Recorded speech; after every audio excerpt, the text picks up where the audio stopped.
Come on in, everyone. Come on in because we are here to talk about the P. Diddy trial. It is Friday. Court is out of session today, but I'm not out of session because I'm here to talk about the last couple of days of the trial. Um, and just for a few of you who be getting mad at me down in the comments, are talking about I'm uninformed. I ain't done my research on the background of Diddy. You right. You are absolutely right. And guess what? I'm your average juror. That's who I am. I'm not no journalist. Don't come here if you want a journalistic perspective of the trial. I want you to come here only if you want to hear what a juror might think if I were on the trial. And yeah, I don't hear all the testimony, so I am a fake juror as if I were hearing the testimony based on what I'm telling you about. And this is how I feel. This is why you shouldn't go. This is why you shouldn't get involved in the court system. I'm the reason why you should not get involved in the court system, because what the court system does, it allows you to get judged by a juror of your peers, and I will be your peer, and guess what? You will be mad when either I would convict you or not convict you, whatever the case may be, because you think I'm uninformed. Well, guess what? That's what goes on with jurors every single day. Uninformed people are making decisions about your life. So therefore, my opinion is just as valid as anyone else's out here who's done a whole lot of research. In fact, you ain't supposed to even be doing a whole lot of research. You just supposed to listen to the evidence presented in court. You're not supposed to be bringing in no extra information. So everybody else who wants a journalist with facts and figures, I'm not the channel. I'm really not the channel. I'm the channel that's going to tell you what I'm thinking, my opinion. That's it, me, little old Deborah. That's all that this is about. It ain't no professionalism going on over here at all, at all. And what am I going to tell you about my opinion right now, even after seeing this day's testimony from Kid Cudi? I'm saying I got reasonable doubt. Yep. I'm saying I got reasonable doubt, and I'm going to tell you why I got reasonable doubt. So listen, if the prosecution is watching my videos, they got some work to do. If there are any Deborahs on the jury, let it be known you got some work to do, because right now I can't convict P. Diddy of these charges. Right now we got racketeering conspiracy. We got 2 counts of sex trafficking by force, fraud, or coercion. We got 2 counts of transportation to engage in prostitution. I'm going to lay out right now why I got reasonable doubt. Then I'm going to go through the testimony, what happened in court recently with Kid Cudi. I'm telling you, that didn't convince me either. Sorry, people. Even with that dog story, didn't convince me. I'm going to tell you why. Racketeering.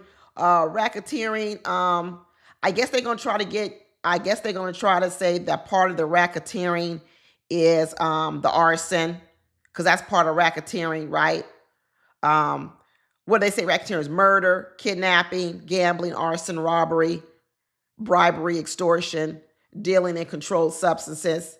First of all, Diddy didn't sell no drugs. He took them, but he didn't sell no drugs. So first of all, I can't be convicting people over taking drugs. He didn't have no criminal enterprise. Did y'all even see the evidence pack that they got from his house? Goodness, it wasn't even a Ziploc bag. I mean, you put more M&Ms in the bag for your kids than the number Diddy had in that bag. That's not enough drugs for me. I'm sorry, maybe I'm ignorant. I'm going to need to find bags and bags of drugs. I'm from California. When we do drug busts out here in California, it's bags and bags and bags of drugs. You're not going to get me to say guilty on what's it called, RICO charges, because you got a little Ziploc bag with about 20 pills in it. You're not going to get me to do it. I'm sorry. I don't know what to tell you. So no, he wasn't selling no drugs. No one around here has told me he sold some drugs or bought drugs from Diddy. Hasn't happened. I'm not buying the story that he kidnapped Cassie or that he kidnapped anyone else. I'm not buying it. Okay, I'm not buying it that you're kidnapped, but you have a whole nother house that you can go to. You're out dating other people. People talk, oh, he kidnapped her because when she was sick, he put her in a room and told her, I wanted you to not come out the house until all her wounds were different. Like I said, they should have just brought charges on domestic violence, any other kind of stuff. I would have voted guilty for all that. Guilty. All the guilties all the way across the board. But kidnapping of Cassie? No, she was not kidnapped. I just don't believe it. Don't believe it. She went back and forth to her mama's house all the time. She was not kidnapped. I'm not believing it. I know last time they tried to say that he was guilty of bribery or extortion of the mother with the $20,000 for the sex tapes. No, no, he gave the money back. And then you can't even prove that he requested it. Who requests a bribe and then gives the bribe back? That don't even make no sense. If I was trying to bribe you and extort you, I would have kept your money. But obviously I wasn't trying to do that. So I'm not believing that either. Sorry. Even all this stuff about, oh, if you don't do this, I'm gonna fire you. He tells this to all his employees. Does he use these tactics? Yeah, but does he ever do it? No. Diddy ain't fired nobody. There's not one person on the stand that has said Diddy fired them. Everybody else said they quit, and when they quit, they sued him and got a check. That's what I'm seeing, people. So you know what? Hey, I don't know what to tell you. So in terms of this case right now, reasonable doubt. Sex trafficking by force, fraud, or coercion. Nope, sorry, I can't do that. I can't do it because I don't think that Cassie was forced to do these things. There's too many situations where she wasn't forced. Could there be one or two situations where she didn't necessarily want to do it? I could think so. But shoot, that goes on all the time in relationships. So is there a whole pattern of the majority of the times Cassie didn't really want to do it? No. If I saw a situation where the majority of times I saw Cassie didn't want to do it and she was forced to do it, then I would say, yeah, guilty. But you know what? I'm looking at the evidence. I'm listening to Cassie, and I'm saying the majority of time, Cassie didn't seem to have no problem with it. She was planning it. And the fact that she's got immunity and she's speaking on it, nah, sorry. No force, no fraud, no coercion. Somebody told me, oh, well, it is fraud because when that last stripper, Punisher, came to their party, he thought he was just coming to dance. And then next thing you know, it turned into something else. So that was coercion. No, he could have left. And then he came back 12 times after that. No, that's not coercion. Everybody said they were coerced because they were running up behind licking the butt of Diddy.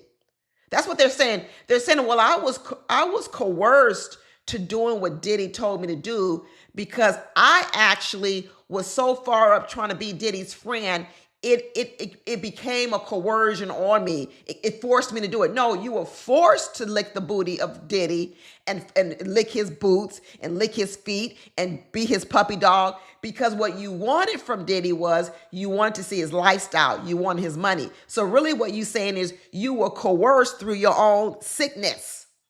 That's what your own thirstiness. You were coerced through your own thirstiness. But had you not had that thirstiness, had you not had that desire, had you not wanted to live that life, you wouldn't have been coerced because let me tell you, I wouldn't be coerced. Same tactics, same techniques, I wouldn't be coerced. For you to fall for what Diddy was dishing out, you had to be a groupie. You had to be a person who wanted to be around Diddy for his fame and his fortune. You had to be that person first for even these techniques and tactics to work. No, not buying it. What's the other one? 2 counts of transportation to engage in prostitution. Nope, not buying it. Yeah, do I know that he hired strippers to come in across state lines and they came in and they performed acts for money? Yes, I do. But he didn't transport them. That's what I'm going to say. I'm going to say that. Transportation of prostitute is when I personally take it upon myself to find the way to transport you, to bring you here, and then have you perform this work, even if I pay for you. But I don't know. I'm sure these people book their own plane tickets. I don't know if Diddy booked their plane tickets. I don't know. I'm not calling that transporting people. I'm not going to call that. Because guess what? You had a round trip ticket. You had a ticket going home. You got your ticket going home. If I'm transporting you for these sex acts, I'm getting you a one-way ticket. I'm not giving you no round trip ticket. If you had a round trip ticket, then I didn't transport you. If you got to pick your seat on the airplane, I didn't pick you. If you got a meal wherever you was going, I didn't transport you. If you got to pick what airport you flew out of, I didn't transport you. You came, but you transported yourself. So the count of transportation to engage in prostitution, I'm going to say no. And you know what? Diddy wasn't charging for these parties. I've seen people, swingers, in the news. Swinger people who were doing these swinger parties, they got charged with sex trafficking, because what they were doing was they were charging people to come to these parties that they planned where they brought in the sex. They were charging people. Diddy didn't charge no party. That's why all these celebrities love Diddy's parties, because everything was free. You see, that's the problem with people. Immoral. Now we realize why everybody liked the Diddy parties, because they could come to Diddy's party and it was free. It ain't even Disneyland, because Disneyland it costs. Disneyland is expensive. Diddy's parties were free. So you had a whole bunch of freeloaders coming to Diddy's party, eating up the food, eating up the good liquor, the Ciroc liquor, drinking up the Ciroc liquor, eating up all the good fancy food, getting free sex, getting free drugs. That's why they came. Free. Freeloaders. That's what they were. Well, you know what? Diddy knew not to charge no one. He knew not to charge anyone, because had he charged anyone for any of these activities, you know what? You right. He will be in jail. If I ever see any evidence, I'm gonna tell you right now, that Diddy charged anyone for any of this activity, these parties he was putting on, then I'm with you. Let's put him in jail for these RICO charges, racketeering. But right now, reasonable doubt. Sorry, reasonable doubt. But let's go on and talk about what we saw recently on the stand after that little bit of a rant. And this was the day that Kid Cudi arrived. Kid Cudi came to testimony. I didn't even know what his real name was. His real name is Scott Miss Cudi. So that's his real name. And he dated Cassie in 2011. I lost any man who dated Cassie after Diddy. I have no respect for you, because like everyone said, it was well known what Cassie was doing at these freak-offs and these parties. You were well aware of it, okay? And so what I'm going to say is, if you were dating Cassie, what makes you different from P. Diddy besides the beating? You already know that what she does is she performs these acts for Diddy, and supposedly she's forced to do it, even though she continues to do it. And you guys already know this. All you stars already know it. So then what you do is instead of talking about Diddy, you end up doing exactly what Diddy does and making her your girlfriend. Basically, that's what you're telling me. You're telling me Diddy and Cassie were girlfriend and boyfriend. He beat on her. You don't like that part, but the part you did like about it was the fact all the sex acts she did for Diddy. You like that. That you like. So therefore you say, you know what? I'm going to make her my girlfriend. I'm going to make her my girlfriend. Maybe because you wanted to exploit her too. Maybe Cassie want to run around and say that the only reason her relationships didn't last with other people was because Diddy interfered. Diddy shouldn't have interfered. He could have just sat back and did nothing, because eventually these men would have dropped Cassie too, because what they were doing to Cassie was using her just like Diddy was. That's what they were doing. And Cassie was passed around. And these men, once again, wanted to come around and get something for free. Something for free. That's what they wanted to do. Because Diddy's money was still paying Cassie's bills, even though they were so-called broken up, because she was still sleeping with Diddy too. That's what Kid Cudi found out. Kid Cudi found out that Cassie was two-timing him with Diddy. They both was getting played by Cassie.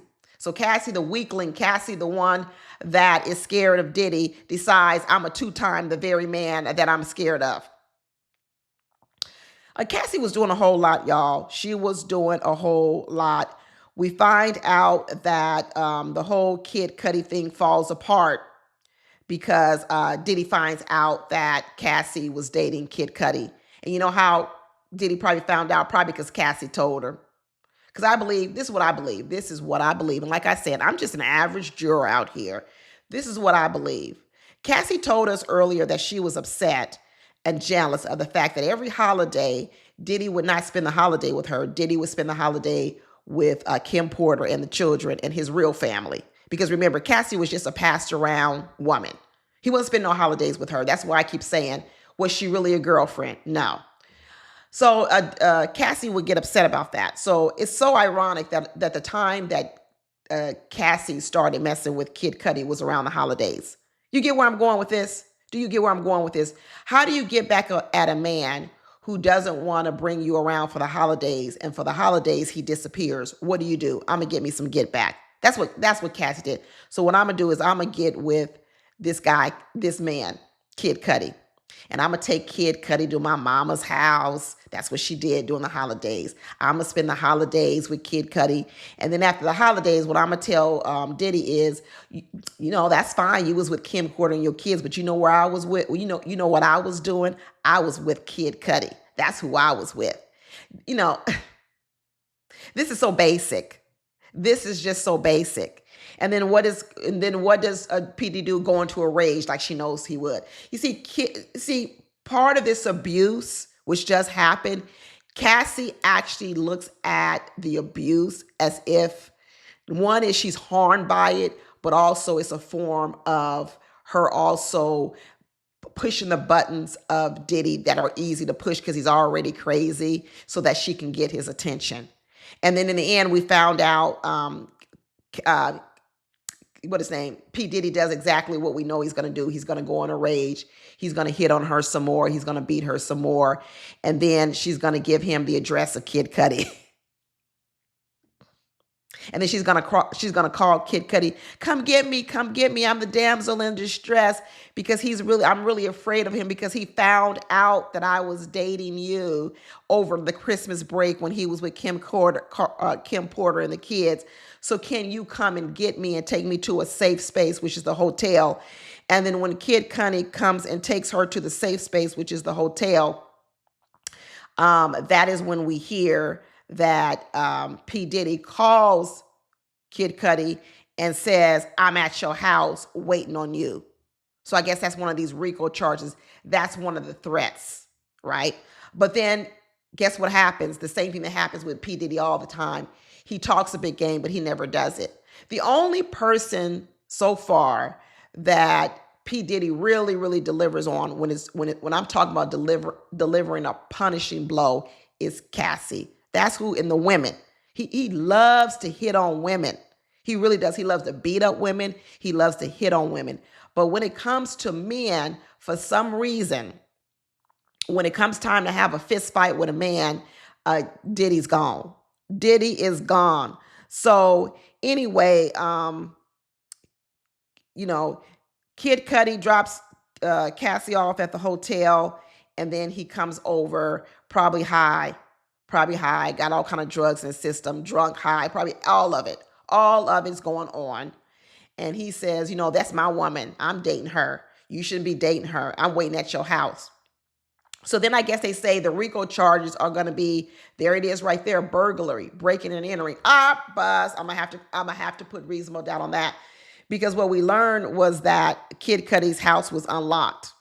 So you may say, well, that doesn't matter. That doesn't matter that the house was unlocked, because you could still burglarize, or you could still it could still be entry by force, even though the door was unlocked or the window was unlocked. Yeah, you're right. It could be trespassing. It could be a whole lot of things. You understand what I'm saying? You're right. But is it burglary? No, it's not burglary. Because guess what? Was his intent to come into the house to steal something? You see, that's what I'm saying. That's what I'm saying. I had somebody come into my house through an open window one time, didn't steal nothing. Found out who it was. The police told me, well, did they steal anything? No. Well, at this point in time, ma'am, is trespassing. Because their intent wasn't to come in and steal. Their intent wasn't. So what you could say is, well, yeah, Diddy came in through an open door. He sat in the room. He didn't steal nothing. His intent was not to steal. He came in, he looked around, and he left. That ain't no RICO charge, people. You really want me to put a man in jail for 10 to 15 years for walking in your open door that you left unlocked, and you live in LA? First of all, you live in LA. You live in LA and you leaving your door unlocked? What are you I don't care where you live in. I don't care if you're living in Beverly Hills, Bel Air, Calabasas, wherever. I don't care where you are. I don't know why you left your door unlocked. Now, you say you left it unlocked because your dog walker was going to come get your dog, and you left it on. You ain't got one of them pin pads. You ain't got where I can give you a code and you can get in my door. You ain't got none of that, Kid Cudi, with all your money. You going by an old school method of leaving doors unlocked and windows open so people can get in your house and get your dog? No, I'm not believing it. And I'm not going to say that you were burglarized or that you have forced entry. I'm not going to say it. And second of all, I'm not going to say it because you never got there and even saw him in your house. You didn't even see him in your house. You ain't got no. He said, "Oh, I'm at your house. We got there, ain't no one there." So then you say, "Well, he abused my dog." The reason why they brought this thing about the dog, and this is horrible. If Diddy did anything to that dog, I don't know, y'all. I mean, the way they talked about, they act like Diddy beat the dog, and now the dog is traumatized. This is the story they're painting. And I think the reason why they're painting that story even more is because when Diddy came in the house, they really can't get him on burglary or nothing. Because like I said, he just walked in and walked out. So they've got to bring in the part about the dog because in order to convict someone of burglary, they have to have the intent to commit a felony, right? And the felony they're going to try to say is the intent to damage the dog. You see, because Diddy didn't do nothing else in the house. So what they got to say is, in order for the burglary or the RICO charge with breaking and entering to stick as a felony, they've got to attach a felony to it. And there was no felony involved in walking in the house and walking out. There was no felony involved. So the felony is going to become the animal abuse. That's what the felony is going to become. That's why they had to produce a report saying, yeah, I had my dog checked out and this is what happened. This is what happened. So, okay, that's what you want me to convict. That becomes the case in which this RICO charge of burglary is going to stand on the fact that you're telling me that Diddy walked into your house and he did something to your dog. And so therefore that warrants putting him in jail for 20 years. Is it heinous what he did to that dog? It is. Is it heinous what he did to Cassie? Yeah, it is heinous. All these things are heinous. I don't really have a disagreement as a juror that these things are heinous. But where I'm not at is I'm not for the charges.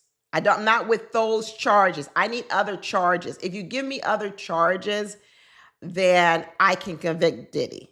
I can convict him, but I can't convict him of these charges because these charges come with 20, 25 years of life in prison. And I can't convict him of that. I'm sorry. I'm not going to be able to do it. I got reasonable doubt. Call me ignorant, call me a fool, call me whatever. I'm okay. Like I said, they talk about the drugs they found in his Gucci bag. But let me tell you something. It was a Gucci like fanny pack or something because it wasn't that many drugs. They act like it was a big old duffel bag full of drugs. It was like a Gucci bag, a fanny pack. This 51-year-old man was wearing a Gucci fanny pack. And that's what you want me to do. And it's in his house, his personal possession, his personal use. We haven't had any other testimony of that. So let's get going. Let's keep going about what they did. Even when they found the guns in the house, the guns were wrapped. The guns were put in safe places like safes, the security building. They were inoperable. The magazines weren't there. Then they said, yeah, we found all these bullets. Come to find out they found 41 bullets. What kind of criminal enterprise only has 41 bullets? They're trying to show all these automatic rifles. Well, how can you have automatic rifles only 41 bullets? This stuff is weak.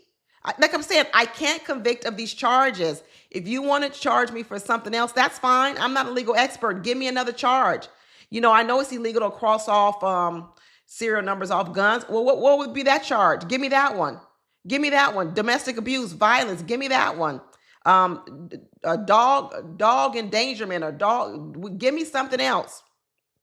Give me something else. What else we got going on? What else happened that was a big dot deal in this trial? Oh, the burning of the car. So Kid Cudi says, things was getting crazy. Things was getting crazy with, what's her name? Cassie and Diddy. And next thing you know, after all this stuff went down, where he eventually did meet up with Combs. He eventually did have a face-to-face with Combs, and he didn't do nothing. See, that's what I'm saying. Diddy did a whole lot of talk and no action. He keeps talking about, I want to talk to you. He never said, I'm going to do something to you. He says, I want to talk to you. I'm at your house. Then when they did end up meeting up, he said Diddy sat with his hands behind his back like he was a a Marvel character. Well, even more so, Diddy sitting with his hands behind his back, I guess to let you know that he ain't gonna do nothing. He's all talk and no action. Diddy is a coward in a lot of ways, y'all. He's a coward, and that's why he really does beat on women. He really is a coward. So when he did finally get face to face with Kid Cudi, he didn't do nothing. All he did was sit there and whine and said, "Man, she plays you like she played me. She's two-timing both of us. She's sleeping with other people, and she's sleeping with me, and she's sleeping with you at the same time." So there you go, Kid Cudi. There you go. So you had your chance. He had his. So after that, Kid Cudi says, "I don't really want to date Cassie anymore. This is not worth it." Like I said, that's what everybody says. Are the benefits worth it? Are the benefits worth it? And Kid Cudi said, "No, it ain't worth it."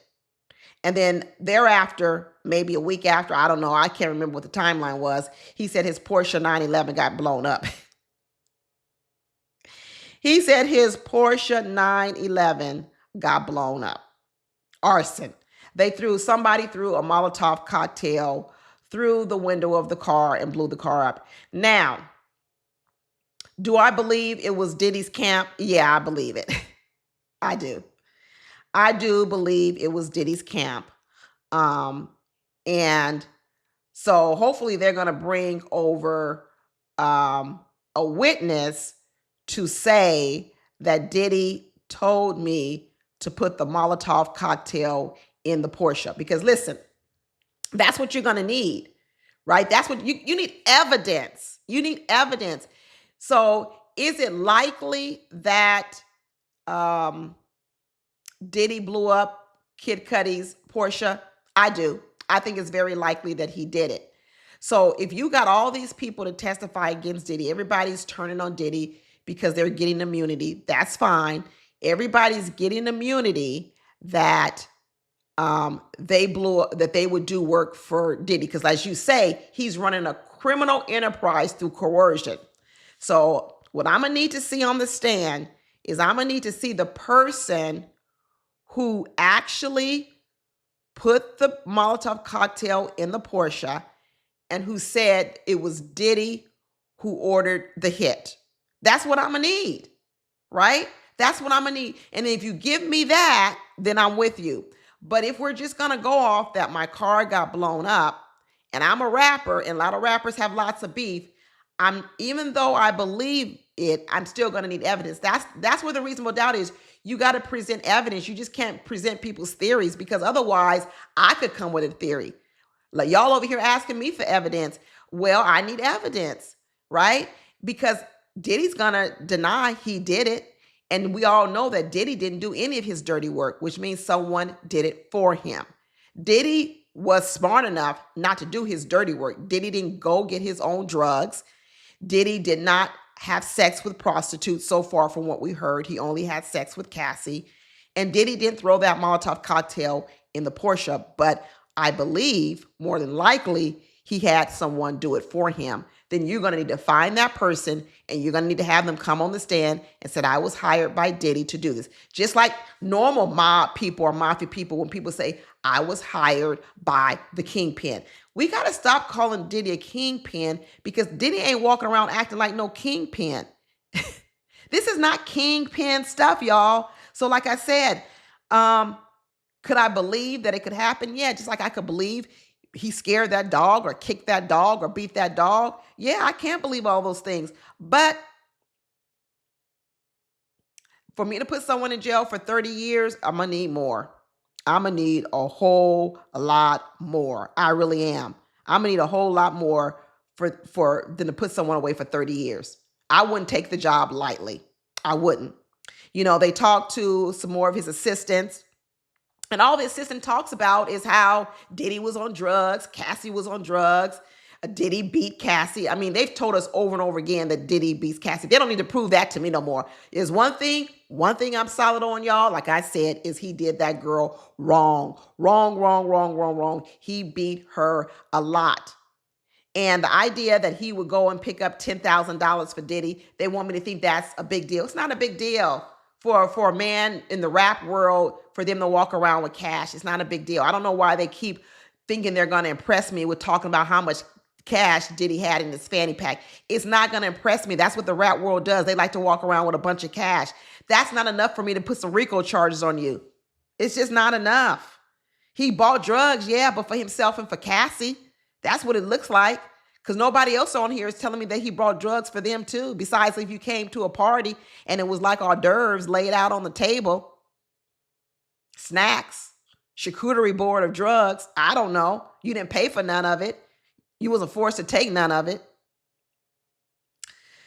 Anyway, the assistant told us about seeing Cassie get beat on the plane.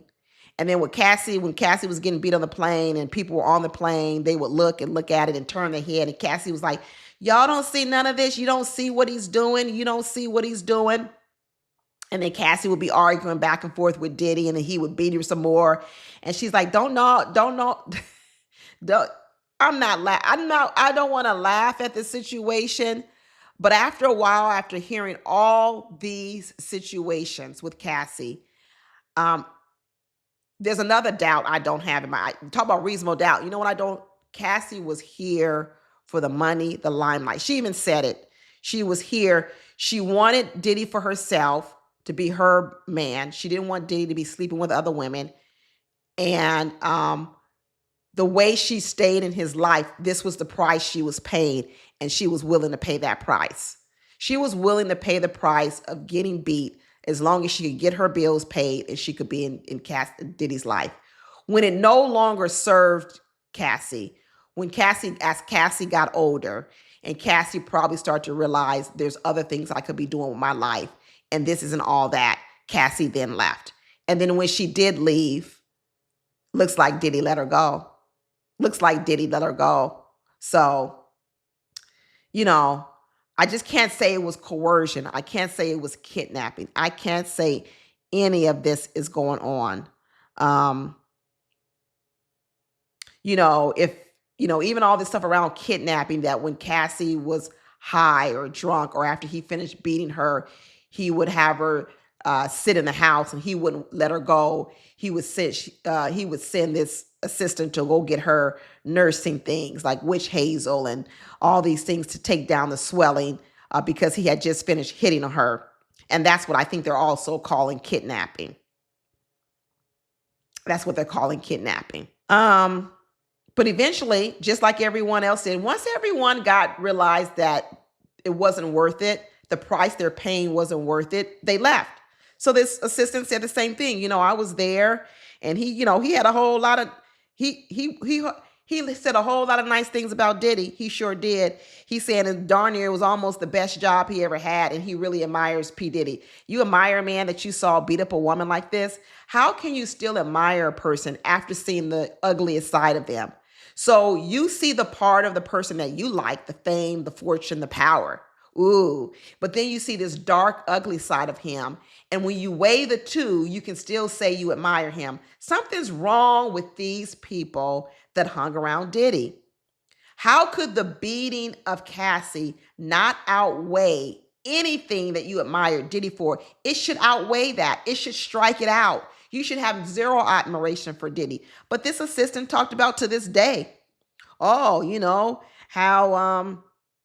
he really admired Diddy, and it was probably one of the best jobs he's ever had. This is crazy. But then he said, then it started to be a problem, me having to witness the abuse. So really, I believe that assistant would have stuck around if he had known Diddy was beating Cassie, but never ever saw it. See, there are a lot of people who are willing to turn their head because they knew it, but they didn't see it. There's levels to this. A lot of people knew what Diddy was doing to Cassie, but they didn't see it for themselves. So it was easy for them to just push it to the side because they could still get from Diddy what they wanted, but then act like they didn't know what he was doing. But then when they became face to face with it and they actually saw it, that's when they said, okay, I got to walk away. That's when most people walked away from Diddy, when they saw it. When the women saw it happening, they walked away with a check. This assistant, same thing. He said he was working from sunup to sunup, 24 hours a day, 7 days a week. He was only getting paid $125,000 for this type of work. He was doing all kind of things. And he said after a while, after he started seeing how much Diddy was hitting on Cassie in front of other people, he couldn't watch it no more, and he decided to leave. See, he left, and then nothing happened to him. Diddy wished him well. He could have left with a check too. He could have left with a check. He said he had to compartmentalize all his experience for working with Diddy. He says in some of the ways it was the most incredible thing that ever happened to him in his life. He said, I like Mr. Combs and I want to have a relationship with him. See? There was no force. There was no coercion. Diddy's money alone lures people in.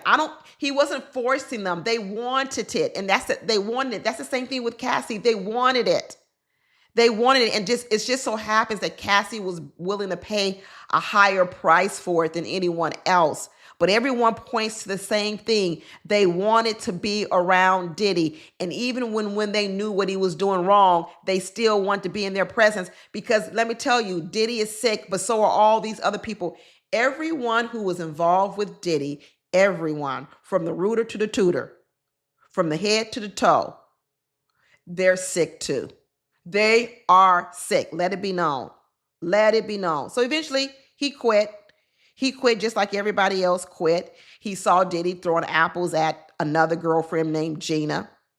She ended up leaving too. Everybody left him.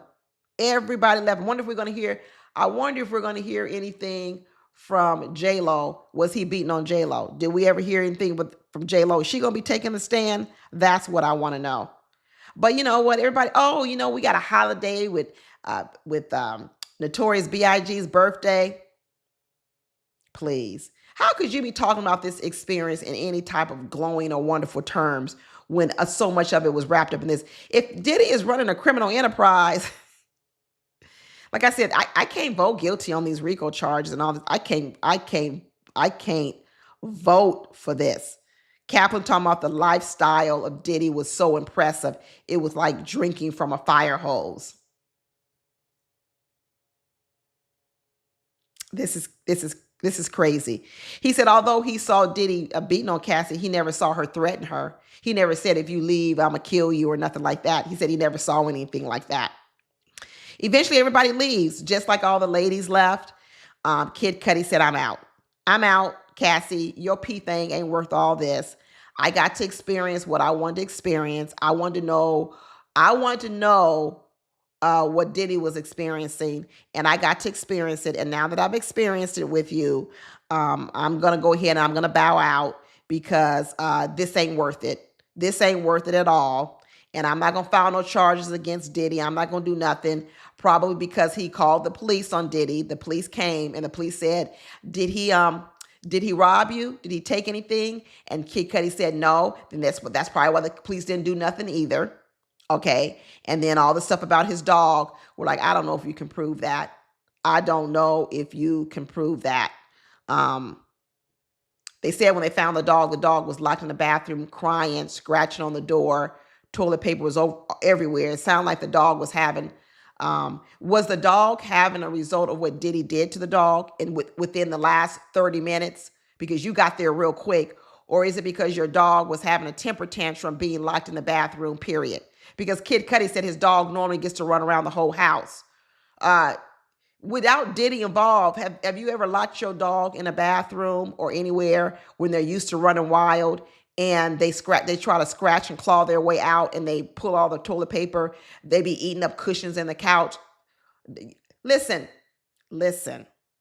Everybody wants to talk about the mental abuse that Diddy did on them, on dogs and people. What I want to know is what was wrong with you before Diddy showed up?